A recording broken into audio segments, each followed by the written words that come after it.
अस्सलाम वालेकुम। इस वीडियो में मैं आपको मेरी ही एक स्टूडेंट का इंग्लिश ऐसे का बेसिकली आउटलाइन, इंट्रोडक्शन पैराग्राफ और कंक्लूजन पैराग्राफ, ये तीन चीजें जो हैं जो मैंने एवेल्युएट की हैं वो मैं आपके साथ शेयर करूंगा।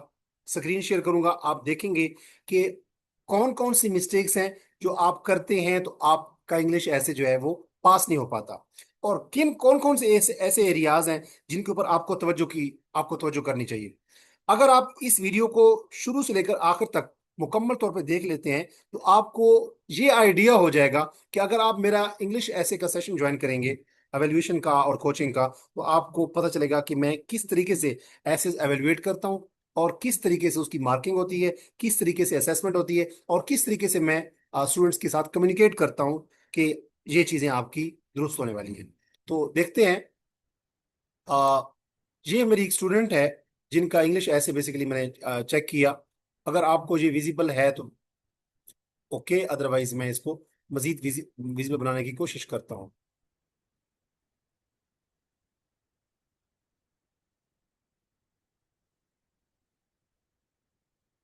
ये बेसिकली हमारा,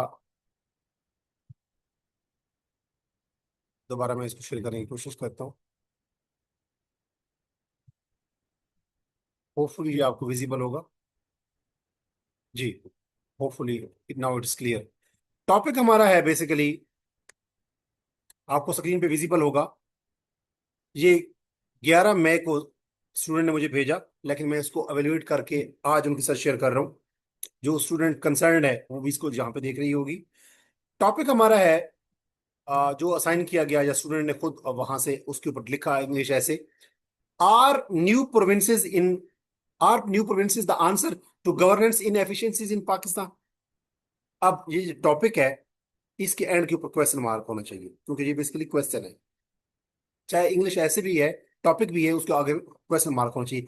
क्या पाकिस्तान के अंदर जो नए प्रोविंसेस की अब लोग कहते हैं कि बनने चाहिए, क्या ये पाकिस्तान के अंदर जो गवर्नेंस के इश्यूज हैं उसका जवाब है कि गवर्नेंस के इश्यूज को, यानी कि गवर्नेंस की इनएफिशिएंसीज को हल करने के लिए नए सूबे बनाए जाने चाहिए।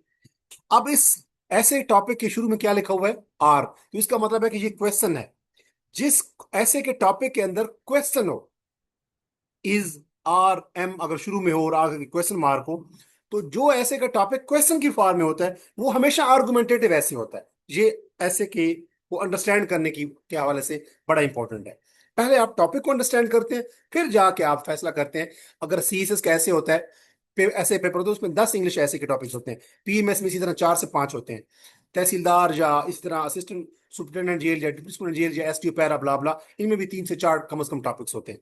अब जो 3 4 टॉपिक्स होते हैं उनमें से आपने किस टॉपिक का इंतखाब करना होता है, उसके लिए जरूरी है कि आप टॉपिक्स की डिमांड समझें, टॉपिक को समझें। जिस टॉपिक के अंदर क्वेश्चन होता है वो आर्गुमेंटेटिव ऐसे होता है, और आर्गुमेंटेटिव ऐसे वो होता है जिसमें आपके पास दो आर्गुमेंट्स होते हैं, दो पॉसिबल ऑप्शन आर्गुमेंट्स होते हैं। उनमें से आपने एक आर्गुमेंट को पिक करना होता है, दूसरे आर्गुमेंट को डिनाई करना होता है, दूसरे आर्गुमेंट को नेगेट करना होता है, दूसरे आर्गुमेंट को इग्नोर करना होता है, अपने आर्गुमेंट को सब्सटेंशिएट करना होता है, वैलिडेट करना होता है, इंडोर्स करना होता है, उसको आपने प्रोमिनेंट बनाना होता है, उसी को आपने प्रूव करना होता है। तो आर्गुमेंट इस टॉपिक में अगर जरा गौर से देखें कि क्या पाकिस्तान के अंदर जो गवर्नेंस के इश्यूज हैं, गवर्नेंस की इनएफिशिएंसीज हैं, क्या उसका हल, उसका सोल्यूशन, उसका जवाब नए सूबे बनाना है? अब आप इसका जवाब क्या होगा, ये किसी बंदे से भी पूछें तो या तो वो कहेगा यस, या वो क्या कहेगा, नो। अगर वो कहेगा यस, इसका मतलब है कि वो कहते हैं कि पाकिस्तान के अंदर गवर्नेंस के जो इश्यूज हैं उनका जो हल वाकई नए सूबे बनाने में है। तो क्यों ऐसा क्यों है, उसके सपोर्ट में वो 4 5 आर्गुमेंट्स देगा। अगर कोई कहता है नो, अगर कोई नो कहता है तो वो क्या कहेगा, वो साबित करेगा, उसको साबित करना पड़ेगा 4 5 आर्गुमेंट्स देके कि क्यों पाकिस्तान के अंदर गवर्नेंस के जो इनएफिशिएंसीज हैं, गवर्नेंस के जो इश्यूज हैं, गवर्नेंस के जो प्रॉब्लम्स हैं, उनका सोल्यूशन या उनका जवाब न्यू प्रोविंसेस में नहीं है। तो अगर न्यू प्रोविंसेस में नहीं है तो किस चीज में है? तो वो 4 5 आर्गुमेंट्स देगा। तो अब इस स्टूडेंट ने जो मुझे ऐसे चेक करवाया, उसकी आउटलाइन जरा देख लेते हैं। स्टूडेंट ने लिखा आउटलाइन, पहली हेडिंग उसने दी इंट्रोडक्शन की। आउटलाइन में पहली हेडिंग हमेशा इंट्रोडक्शन की होती है। दूसरी हेडिंग में उसने लिखा decoding the phrase governance inefficiencies, के, या इसको ये भी कह सकते हैं defining the term governance inefficiencies.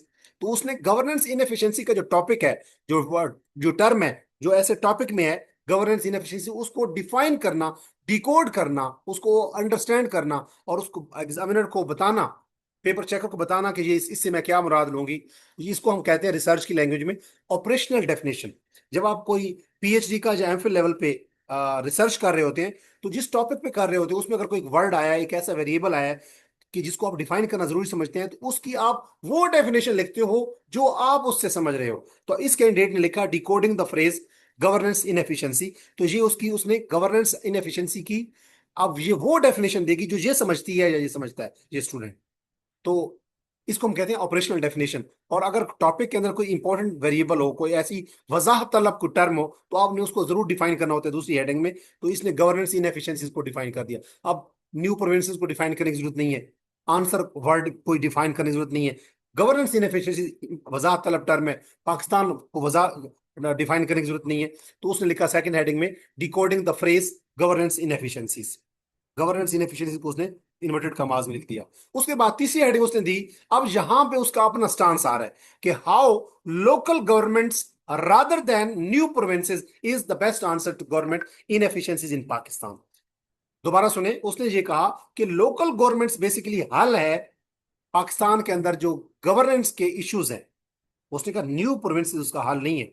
अब यहां से एक और बात मैं आपको समझा दूं कि अगर टॉपिक में लिखा हुआ हो, क्वेश्चन हो कि क्या नए प्रोविंसेस पाकिस्तान के गवर्नेंस की इनएफिशिएंसीज का हल है या आंसर है, तो जरूरी नहीं है कि आप कहें यस, आप नो भी कह सकते हो। तो इस स्टूडेंट ने बेसिकली नो कहा है। उसने कहा न्यू प्रोविंसेस हल नहीं है, न्यू प्रोविंसेस सॉल्यूशन नहीं है गवर्नेंस इनएफिशिएंसीज का, बल्कि हल क्या है। उसने हल क्या बताया, लोकल गवर्नमेंट्स।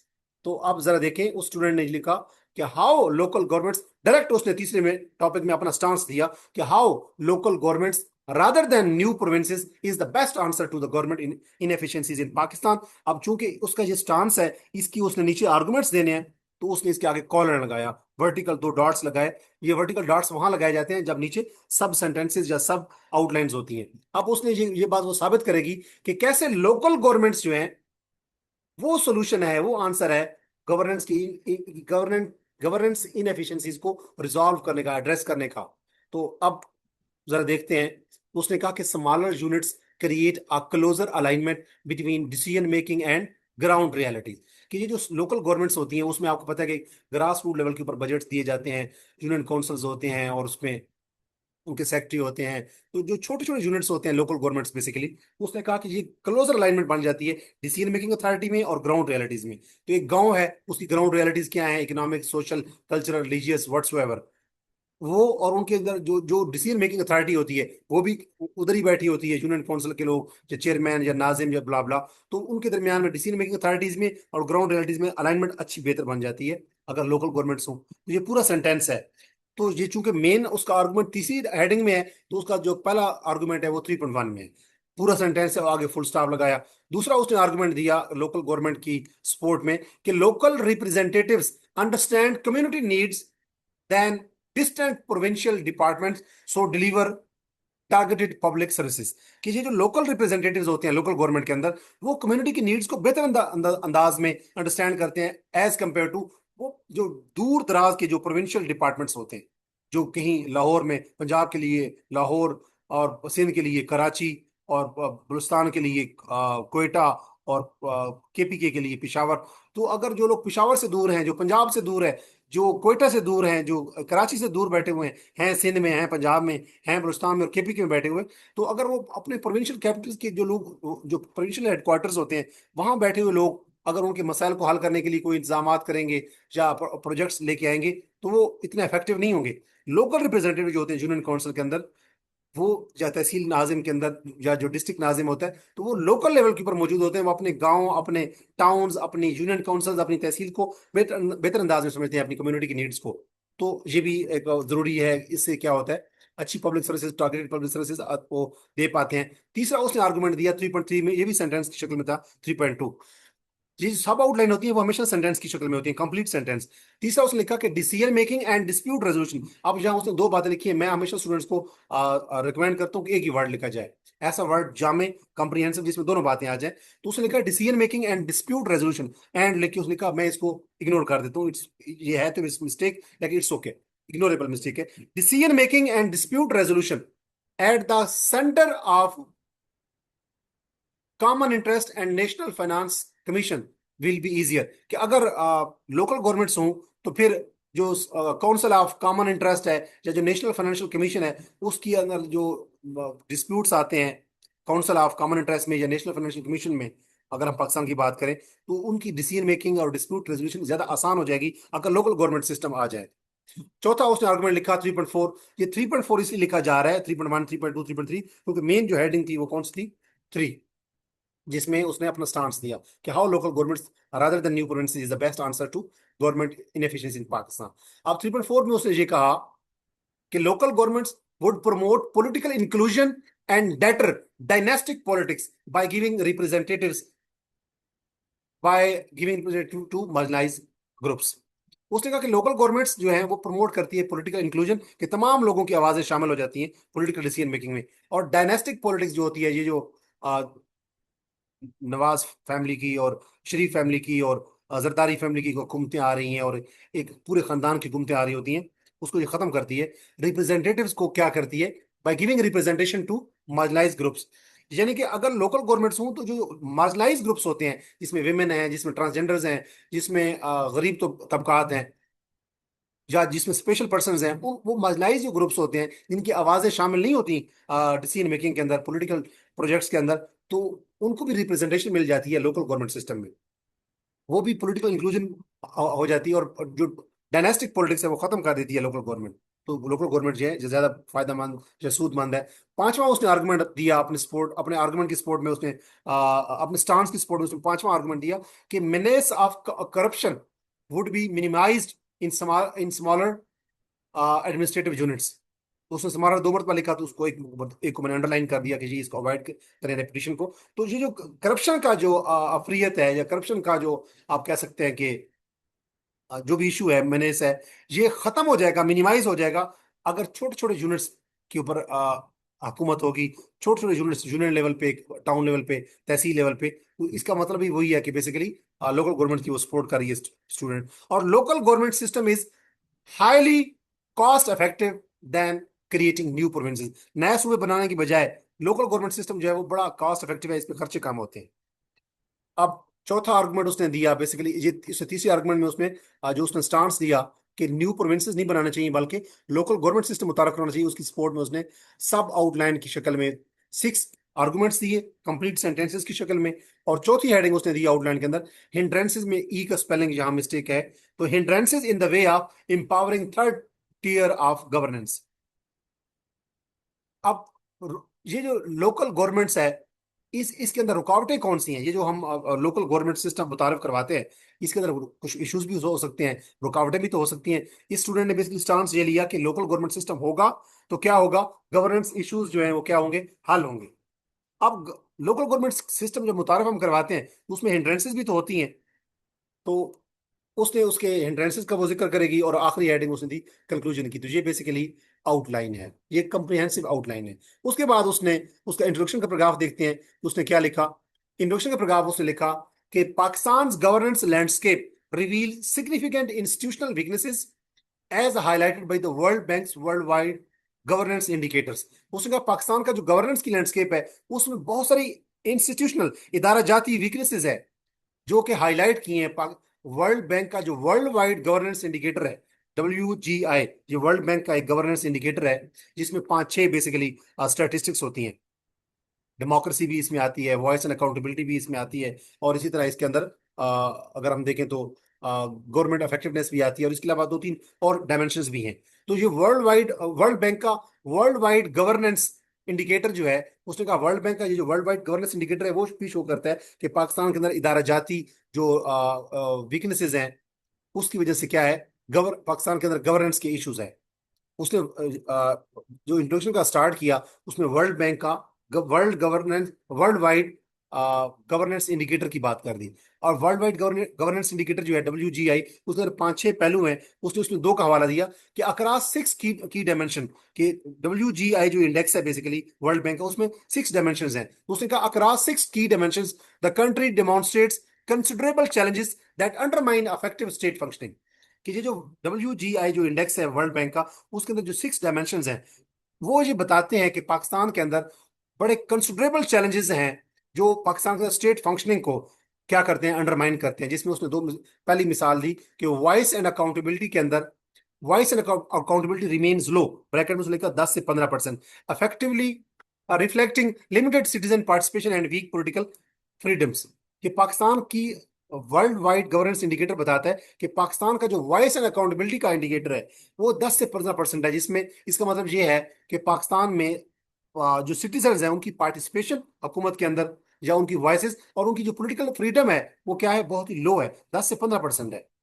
ये शो करता है किसी को कि लिमिटेड सिटीजन पार्टिसिपेशन है और वीक पॉलिटिकल फ्रीडम है। उसके बाद दूसरा उसने इंडिकेटर दिया वर्ल्ड वाइड, जो गवर्नेंस इंडिकेटर है उसका दूसरा डायमेंशन उसने बताया कि गवर्नमेंट इफेक्टिवनेस, ब्रैकेट में उसने लिखा कि ये 21% टू 24% है, indicates weak public service delivery and inadequate policy implementation.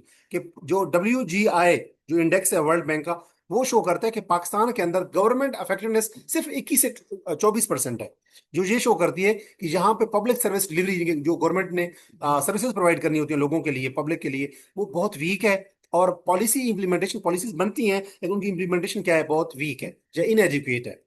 अब ये दोनों चीजें इसको मिला के उसने कहा कि together these indicators highlight persistent institutional decay and limited state capacity। ये दोनों वॉइस एंड अकाउंटेबिलिटी जो 10 से 15% है पाकिस्तान में, और गवर्नमेंट इफेक्टिवनेस जो पाकिस्तान में 21 से 24% है, ये दोनों मिलके टुगेदर ये शो करते हैं कि पाकिस्तान के अंदर जो इदारे हैं वो तबाह है या वो डिके का शिकार है, और स्टेट की जो कैपेसिटी है फॉर पब्लिक सर्विस डिलीवरी वो बहुत लिमिटेड है। अब ये उसने बेसिकली जो पहला पैराग्राफ था इंट्रोडक्शन का, उसमें उसने ऐसे के लिए टोन सेट की है, स्टार्ट की है। असेन माइंड उसने ये कहा, ये बात उसने वर्ल्ड बैंक का वर्ल्ड वाइड गवर्नेंस इंडिकेटर के दो डायमेंशन बता के पाकिस्तान के हवाले से उसने कहा कि एक सेन मैन, कि एक आम दिमाग जो है, एक जो सही काम करने वाला जी शऊर जो दिमाग है, या जी एक शऊर वाला जो बंदा है, एक a sane mind poses question that what is the solution of governance inefficiency in Pakistan. कि एक अकड़ रखने वाला बंदा सवाल करता है, दिमाग सवाल करता है कि पाकिस्तान का गवर्नेंस इनएफिशिएंसी की प्रॉब्लम क्या है। उसने कहा द आंसर इज, अब वो आंसर वो बताएगी जो कि वो अपने आप को एक सेन पर्सन के तौर पे पेश कर रही है, कि उस सवाल उसने उठाया और साथ वो जवाब दे रही है कि the best, the answer is, the answer is debatable.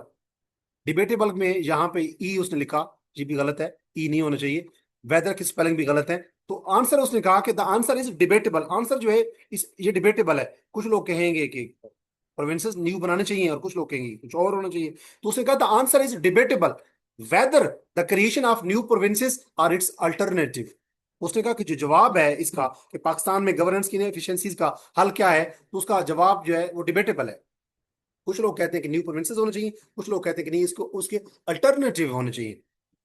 जब उसने अल्टरनेटिव की बात की तो उसने साथ ही कहा कि इंपावर्ड लोकल गवर्नमेंट्स, यानी कि या तो जवाब लोग कहेंगे कि पाकिस्तान की गवर्नेंस की इनएफिशिएंसीज का हल क्या है, आंसर क्या है, न्यू प्रोविंसेस की क्रिएशन, या उसका अल्टरनेटिव। अल्टरनेटिव उसके आगे उसने लिख दिया कि उसने बताया कि अल्टरनेटिव अल्टरनेटिव में मैं मुराद लूंगी कम इंपावर्ड लोकल गवर्नमेंट्स।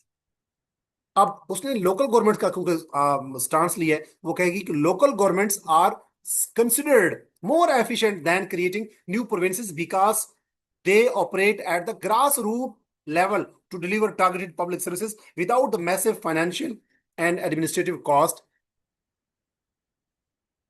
ठीक है। तो उसने कहा कि लोकल गवर्नमेंट सिस्टम जो है ये ज्यादा एफिशिएंट समझे जाते हैं as compare to new provinces, क्योंकि they operate at grass root level. यहाँ पे ग्रास रूट्स उसने लिखा तो ग्रास रूट लिखना चाहिए एट, क्योंकि जो न्यू प्रोविंसेस की बजाय जो लोकल गवर्नमेंट सिस्टम उसने कहा ज्यादा एफिशिएंट समझा जाता है।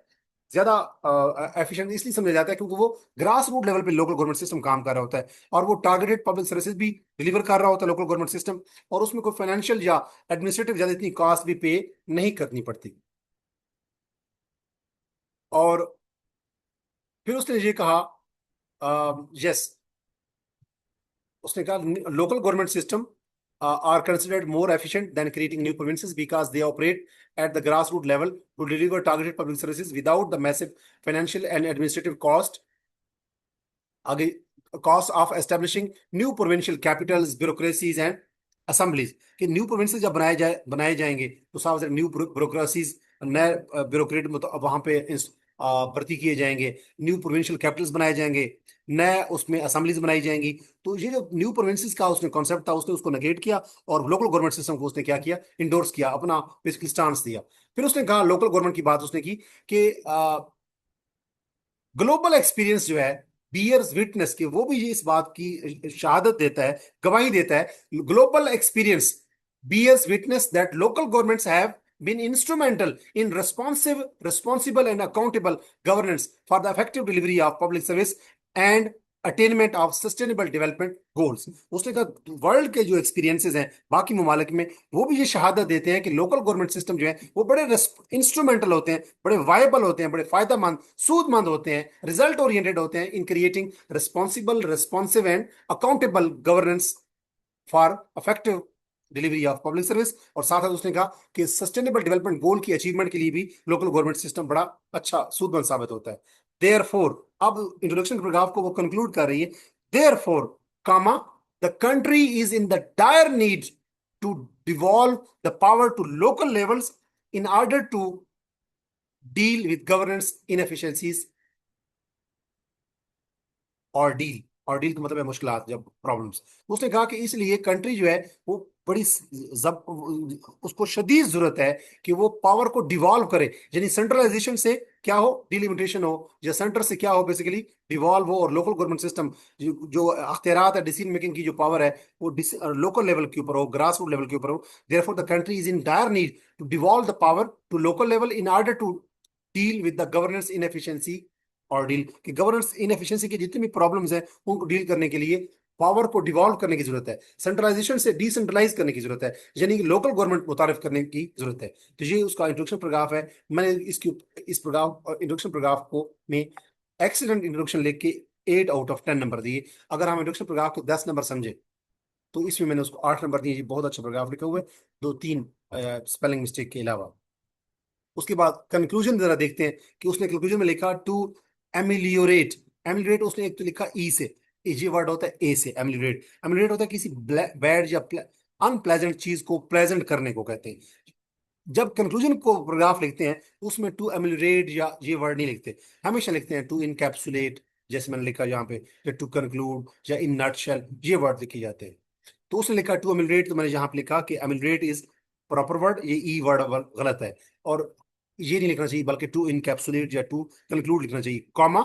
अब उसका कंक्लूजन कर रही है इस पूरे पैराग्राफ का, पूरे ऐसे का, क्योंकि स्टूडेंट ने आउटलाइन लिखी, इंट्रोडक्शन पैराग्राफ लिखा और कंक्लूजन पैराग्राफ लिखा। तो कंक्लूजन में ये सारी बातें जो मैं पहले आउटलाइन में डिस्कस कर चुका हूँ वो सारी रिफ्लेक्ट होनी चाहिए। जरा देखते हैं कि स्टूडेंट ने क्या लिखा। उसने लिखा टू एमिलरेट, जो कि होना क्या चाहिए, टू कंक्लूड या to encapsulate, comma, for Pakistan to achieve efficient citizen centric administration and democratic stability, comma, the third tier of governance must be empowered rather than ignored।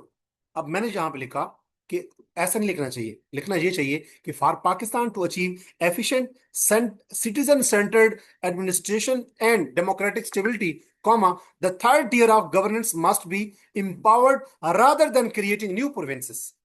अब अगर ये लिखेंगे रादर देन इग्नोर की बजाय कि जो थर्ड टीयर ऑफ गवर्नेंस है उसको हमें इंपावर करने की जरूरत है रादर देन उसको इग्नोर करने की, नहीं, ऐसा नहीं। हमें लिखना चाहिए कि the third tier of governance, कि पाकिस्तान में अगर हम चाहते हैं कि कोई एफिशिएंट सिटीजन सेंट्रिक या सिटीजन सेंट्रेड एडमिनिस्ट्रेशन हो और डेमोक्रेटिक स्टेबिलिटी हो, तो हमें क्या करना चाहिए, थर्ड टीयर ऑफ गवर्नेंस को इंपावर करना चाहिए rather than creating new provinces. अब इस एक ही पैराग्राफ में हमने लोकल गवर्नमेंट सिस्टम को इंट्रोड्यूस करवाने की बात की, उसको इंपावर करने की बात की, और न्यू प्रोविंसेस को क्रिएट करने को हमने क्या कर दिया, नेगेट कर दिया। तो रादर देन लिखना चाहिए creating new provinces, full stop. उसके बाद हम उस कैंडिडेट ने लिखा कि it is only through genuine devolution of power then governance, it is only through genuine devolution of power that governance can become responsive, inclusive and truly effective। उसने कहा ये सिर्फ डेवोल्यूशन ऑफ पावर यानी decentralisation यानी local government के through ही ये possible है कि गवर्नेंस रिस्पॉन्सिव भी हो सकती है, ऐसी गवर्नेंस हम लेके आ सकते हैं पाकिस्तान में जो इंक्लूसिव भी होगी और इफेक्टिव भी होगी। तो ये बात भी ठीक है। उसके बाद उसने लिखा creation of new provinces will require huge expenses उसने कहा, अब वो दूसरे आर्गुमेंट की तरफ जा रही है जिसको उसने नेगेट करना है। उसने कहा कि creation of new provinces will require huge expenses for fundamental physical infrastructure. एक ही उसने बात की, और साथ उसने कहा कि सच अ ह्यूज एक्सपेंसेस अनएक्सेप्टेबल या unbearable in the current economic conditions of the country. कि मौजूदा पाकिस्तान के जो मुआशी हालात हैं उसमें ये जो ह्यूज एक्सपेंसेस होंगे, जो कुछ चाहिए होंगे नए प्रोविंसेस बनाने में। नए प्रोविंसेस बनाने में क्या चाहिए होता है? न्यू ब्यूरोक्रेसीज, उसमें न्यू असेंबलीज, प्रोविंशियल कैपिटल्स, और उसमें न्यू इंफ्रास्ट्रक्चर, फिजिकल इंफ्रास्ट्रक्चर, सब कुछ चाहिए होता है। तो उसने कहा कि ये जो क्रिएशन ऑफ न्यू प्रोविंसेस है that would require huge expenses for fundamental physical infrastructure, such a huge expense is unacceptable in the current economic conditions of Pakistan. उसने ये बात करके साथ ही कर दिया, कह दिया कि 10 empowering local governments is the best answer to governance inefficiency in Pakistan. उसने वाइंड अप कर दिया। हालांकि होना क्या चाहिए था, ये उसका जो कंक्लूजन है वैसे ठीक है, लेकिन इसमें डेफिशिएंसी क्या है, इसमें प्रॉब्लम क्या है, कि जो उसने लिखे थे ये आर्गुमेंट जरा देखें, दोबारा देखें। जी, उसने आर्गुमेंट लिखे थे कि लोकल गवर्नमेंट्स क्यों मुतारफ करवाई जानी चाहिए। उसने 3.1, 3.2, 3.3, 3.4, 3.5 या 3.6 ये उसने आर्गुमेंट्स दिए थे सपोर्ट में। कि उसने ये कहा था कि करप्शन खत्म हो जाती है, डिसीजन मेकिंग और dispute dispute resolution local level पे हो रही होती है, और पॉलिटिकल इंक्लूजन इंश्योर करती है लोकल गवर्नमेंट, और करप्शन खत्म की जा सकती है, और वो कॉस्ट इफेक्टिव भी होती है। ये सारी जो चीजें हैं उसको चाहिए कि वो जब लोकल गवर्नमेंट सिस्टम को एंडोर्स कर रही थी कंक्लूजन के पैराग्राफ में, तो एक से दो सेंटेंसेस में इन सारी चीजों के दरमियान में कॉमा डाल के कि elimination of corruption, comma political inclusion, ये सारी चीजों को कॉमा टॉमा डाल के एक से दो सेंटेंस में उसको चाहिए था कि वो लोकल गवर्नमेंट सिस्टम को इंडोर्स करते हुए सपोर्ट करती कि अगर लोकल गवर्नमेंट सिस्टम को इंश्योर किया जाएगा, इंप्लीमेंट किया जाएगा, तो ये फायदे होंगे। और फिर उसको ये कहना चाहिए था कि क्रिएशन ऑफ न्यू प्रोविंसेस के लिए चाहिए होता है क्या, अखराजात चाहिए होते हैं जो कि पाकिस्तान का करंट इकोनॉमिक सिस्टम जो है वो, करंट इकोनॉमिक लैंडस्केप पाकिस्तान की वो अफोर्ड नहीं कर सकती। तो कंक्लूजन का जो पैराग्राफ है ये बहुत ही शार्ट है, it is too short conclusion. याद रखें कि कोई भी ऐसे अगर है, उसमें अगर इंट्रोडक्शन के पैराग्राफ में 12 सेंटेंसेस हैं, तो कंक्लूजन के पैराग्राफ में 12 सेंटेंसेस नहीं होने चाहिए।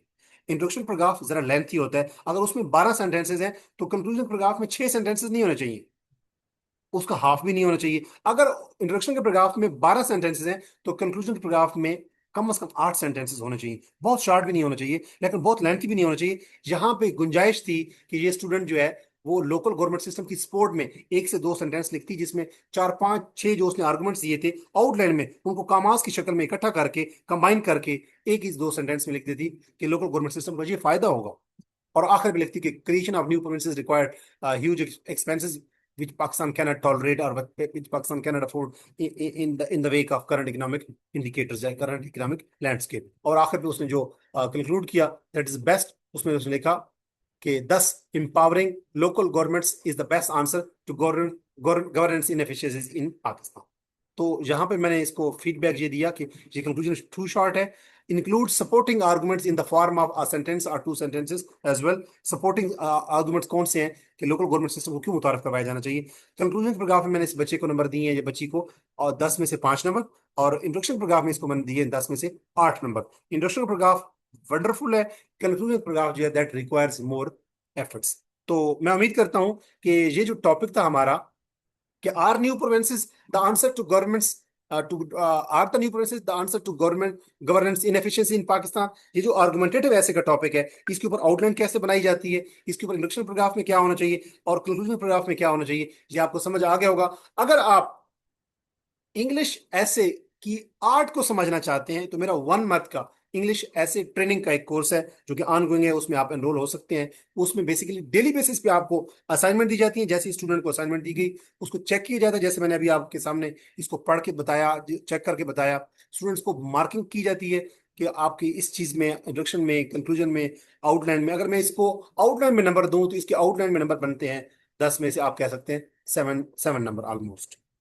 और उसकी रीजन क्या है कि 7 नंबर क्यों है, कि इसमें जो उसके आर्गुमेंट्स हैं, बात उसने दो दो आर्गुमेंट्स एक ही पॉइंट में, जैसे decision making and dispute resolution, उसने एक ही सब आउटलाइन में दो दो पॉइंट्स उसने ऐड किए हुए हैं। और ये जो सब आउटलाइन है उसने बहुत लंबी लंबी लिखी है, ये कोशिश करनी चाहिए कि सब आउटलाइन जो है वो शॉर्ट होनी चाहिए, टू दी पॉइंट होनी चाहिए। और जहाँ पे हिंड्रेंसेस के सेंटेंस स्पेलिंग में मिस्टेक है।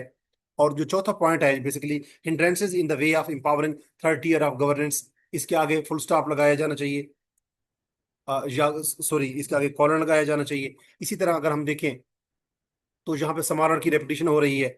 इसी तरह अगर हम देखें तो अ, बाकी इट्स ओके। तो यहाँ पे आउटलाइन काफी हद तक बेहतर है, लेकिन ज्यादा वर्क करने की जरूरत है इस कैंडिडेट को कंक्लूजन के पैराग्राफ के ऊपर। बाकी आउट इसने टॉपिक को सही समझा, एक टॉपिक को उठाया आपने और उस टॉपिक को उसने बेसिकली क्या कर दिया, प्रॉपरली डिकोड किया कि ये आर्गुमेंटेटिव ऐसे है। मैंने इसमें उसने एक स्टांस लिया कि न्यू प्रोविंसेस को नहीं बनाना, बल्कि लोकल गवर्नमेंट सिस्टम को मुतारफ करवाना है, और उसकी सपोर्ट में उसने 5 से 6 सब आउटलाइन की शक्ल में आर्गुमेंट्स दिए, और आखिर पे उसने कुछ वो ये जो चौथा पॉइंट है ये शो कर रहा है कि वो कुछ चैलेंजेस भी बताएगी कि लोकल गवर्नमेंट सिस्टम जो है उसको एम्पावर करने के रास्ते में रुकावटें कौन कौन सी हैं पाकिस्तान में, और फिर वो ऐसे को क्या करेगी, कंक्लूड करेगी। तो मैं उम्मीद करता हूँ कि ये आपके लिए यूजफुल साबित हुआ होगा वीडियो लेक्चर। अगर आप मेरे इंग्लिश ऐसे सेशन को ज्वाइन करना चाहते हैं तो 1 मंथ का इंग्लिश ऐसे जो सेशन है उसमें डेली बेसिस पे आपको असाइनमेंट दी जाती है, उनको चेक किया जाता है। सुबह 7 AM से लेकर शाम को 8 PM तक आपको व्हाट्सएप पे सपोर्ट अवेलेबल होती है। आपकी क्यूरी क्वेश्चन मैं लेता हूँ, आपको जो फीडबैक होता है वो वॉइस नोट की शक्ल में और टेक्स्ट की शक्ल में दिए दिया जाता है। आप ऐसे लिख के कैम स्कैन करके पीडीएफ की शक्ल में मुझे भेजते हैं, और मैं आपको उसको चेकिंग करके पीडीएफ बना के आपको वापस भेजता हूँ। मेरे इस 1 मंथ के ऐसे सेशन के अंदर A to Z इंग्लिश ऐसे की आर्ट सिखाई जाएगी कि आउटलाइन कैसे बनाई जाती है, इंट्रोडक्शन का स्ट्रक्चर क्या होता है, पैराग्राफ जितने भी होते हैं, सॉरी, पैराग्राफ का स्ट्रक्चर क्या होता है, पैराग्राफ आपस में कनेक्ट कैसे किए जाते हैं, पैराग्राफ के अंदर कौन कौन सी चीजें जरूरी होती हैं, ऐसे के डिफरेंट पैराग्राफ्स आपस में उनकी कोहेरेंस को कैसे इंश्योर किया जाता है, थीसिस स्टेटमेंट क्या होती है, उसको कहाँ लिखना चाहिए, इंट्रोडक्शन पैराग्राफ में और कंक्लूजन पैराग्राफ में थीसिस स्टेटमेंट कहाँ रिफ्लेक्ट होनी चाहिए, ऐसे का जो टॉपिक्स होते हैं डिफरेंट उनको अंडरस्टैंड करना कि किस टॉपिक की क्या डिमांड होती है, टॉपिक्स को डीकोड करना, ये मैं सिखाता हूँ आपको। और आपको फुल लेंथ ऐसे की एवोल्यूशन, ऐसे की जो डिफरेंट पार्ट्स हैं उनकी स्टेप बाय स्टेप उनकी एवोल्यूशन, ये सारी चीजें आपको 1 मंथ सेशन में अवेलेबल होती हैं, जिसकी कॉस्ट सिर्फ 8,000 है। अगर आप ज्वाइन करना चाहते हैं इस वीडियो के कमेंट सेक्शन में देखेंगे तो एक लिंक मैं दूंगा, इस पर क्लिक करेंगे तो मेरा एक पोस्टर ओपन होगा, उस पोस्टर में मेरा व्हाट्सएप नंबर मेंशन है, उस पर मैसेज करके आप इंग्लिश ऐसे के 1 मंथ के सेशन को ज्वाइन कर सकते हैं, which is very helpful, which is going to be very helpful for the examinations of assistant superintendent jail, deputy superintendent jail, assistant registrar cooperative society, PMS English essay, CSS English essay, and multiple other English essay like English essay of tehsildar and assistant director and blah blah blah. अपना बहुत सारा ख्याल रखिएगा, और उन लोगों का भी जो आपसे जुड़े हुए हैं, मैं अपनी आने वाली वीडियो में एक नए थीम के साथ आपके साथ दोबारा मिलूंगा। अल्लाह ने के बाद तब तक दीजिए इजाजत, अल्लाह हाफिज। और अगर आप मेरे चैनल के ऊपर न्यू हैं तो इस चैनल को इंग्लिश विद अजमल खान को सब्सक्राइब कीजिए, ताकि इस किस्म की इंसाइटफुल वीडियोस आप तक बर वक्त पहुंचती रहें। अल्लाह नगेबान, अल्लाह हाफिज।